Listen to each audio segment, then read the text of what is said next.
नमस्कार मंडळी. आज आपण वर्षभरासाठीची चिंच कशी साठवून ठेवायची ते पाहणार आहोत. म्हणजे त्याला जाळी, किडे वगैरे लागणार नाहीत असे. त्यासाठी आपण मीठ घेतलं आणि हिंग टाकला आणि दोन्ही पण मिक्स करून घेतलं.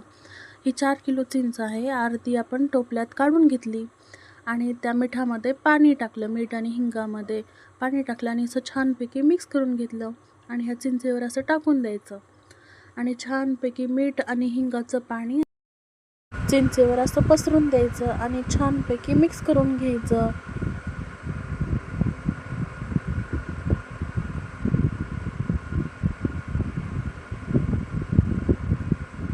आणि असं कडकडीत उन्हामध्ये वाळू घालायचं. छान असे पसरून चिंच वाळू घालायची.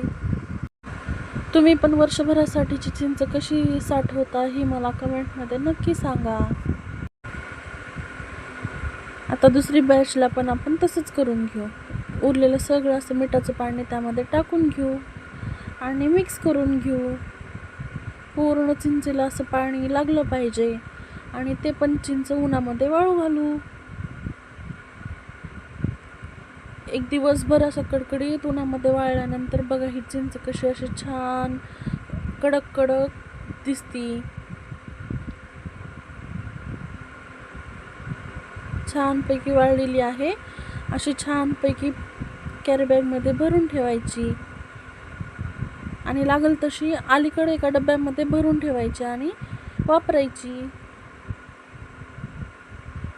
ही ट्रिक वापरल्यामुळे वर्षभर चिंच छान राहते. धन्यवाद.